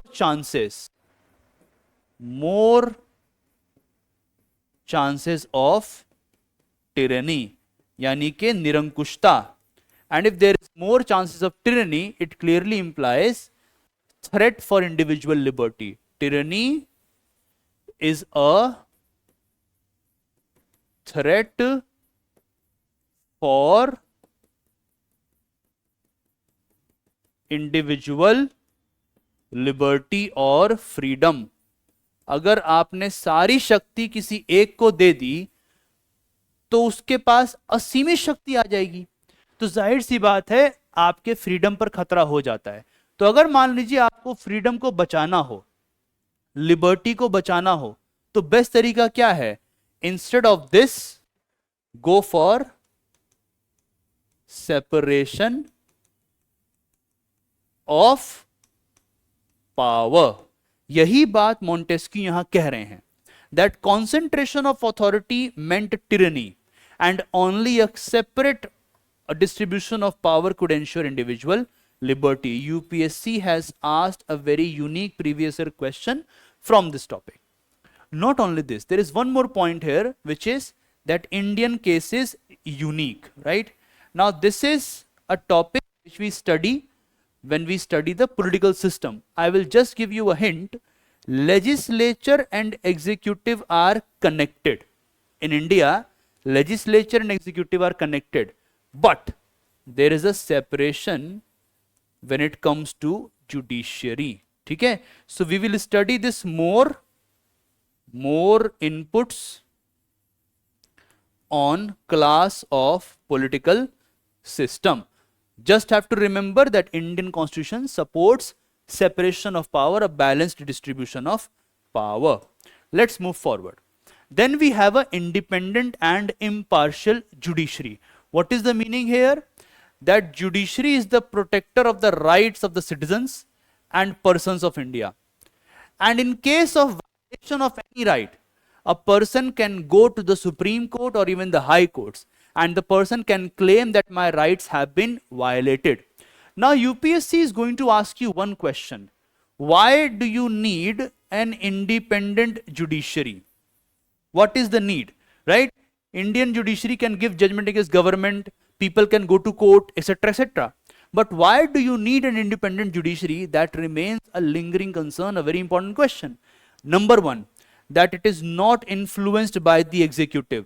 अगर कल को सरकार ही जुडिशरी को ये बताने लगे कि आपको क्या जजमेंट देना है, तो क्या आपके राइट्स कभी भी बच पाएंगे या सेफ हो पाएंगे?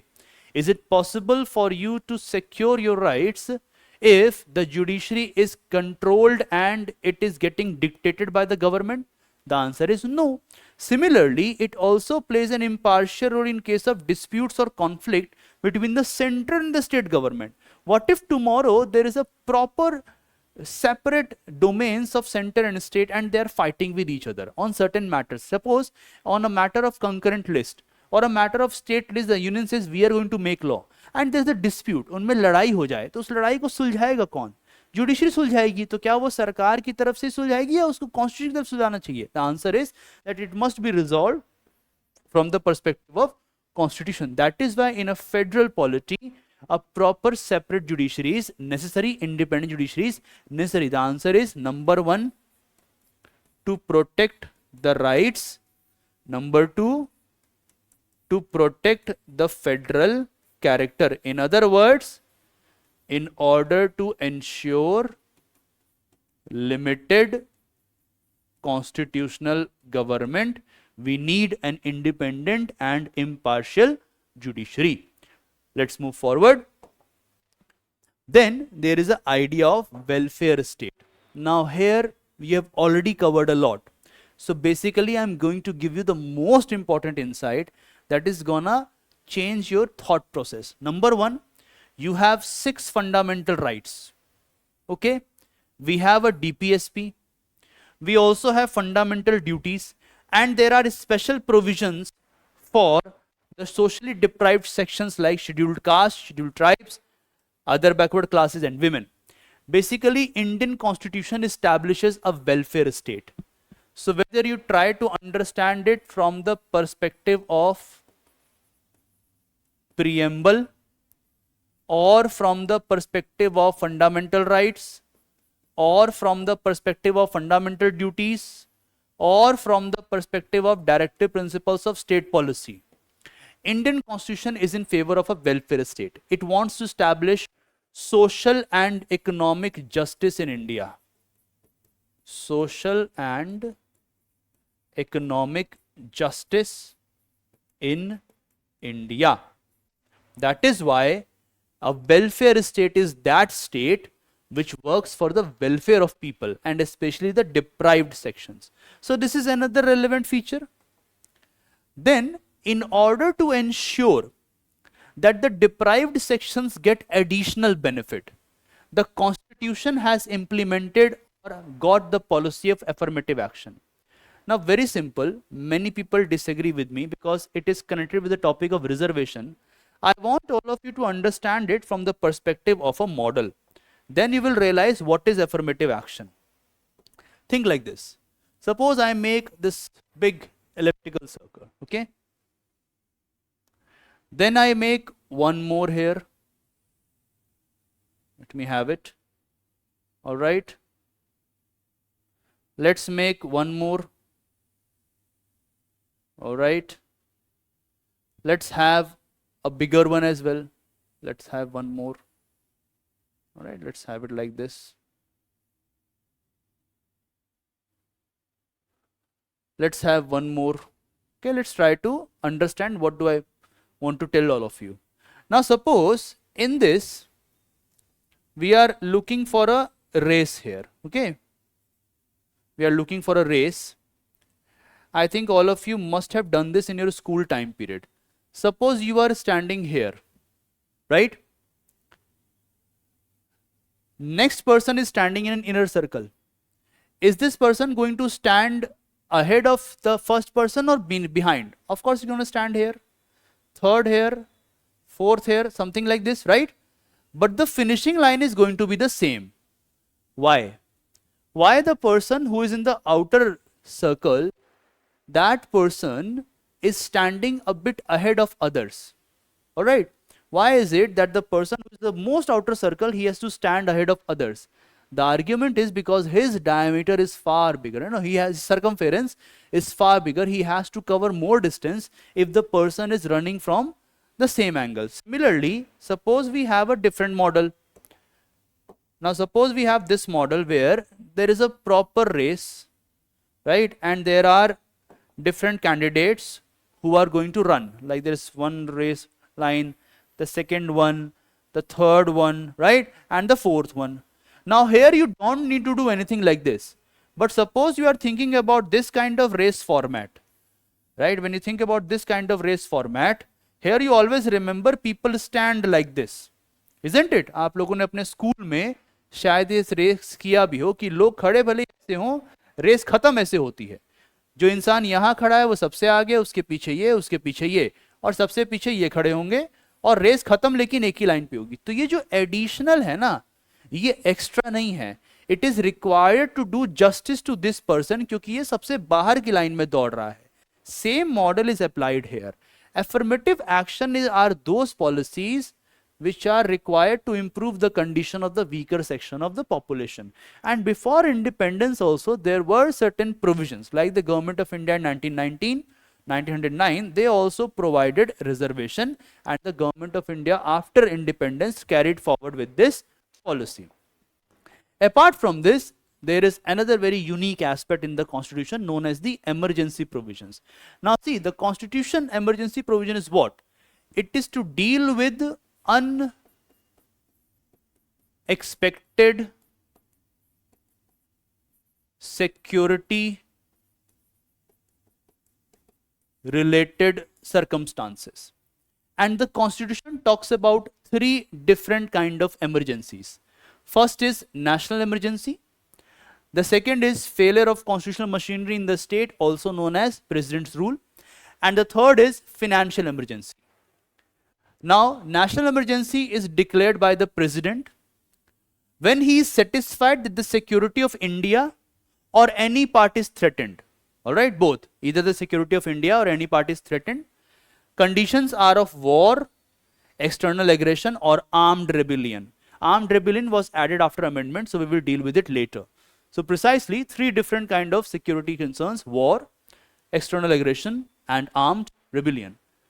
Now when you think about it carefully, now the president has also used this tactic to actually employ or deploy the proper conditions regarding emergency.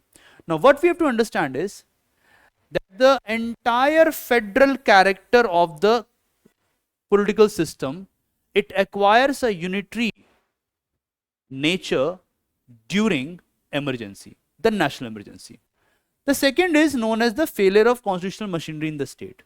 When the president is satisfied that it is not possible, कि अब ये संभव नहीं है कि राज्यों में सरकारें संविधान के हिसाब से चलें. Like regarding Delhi, this thing is going on, कि chief minister was in jail, etc., etc. Then that person can impose the president rule. Now what happens in this? The executive authority of the state, मतलब state का executive, becomes subordinate to the union executive. The legislative authority of the state, यानी कि state का legislature, becomes subordinate to the parliament. This is the second kind of emergency. Third is the financial emergency.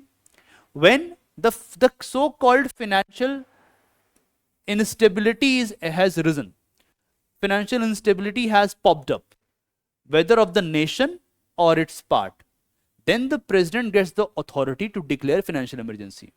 During this time period, the president can also allow for deduction of salaries of eminent persons who are not usually brought under the radar of deduction of salary under normal circumstances.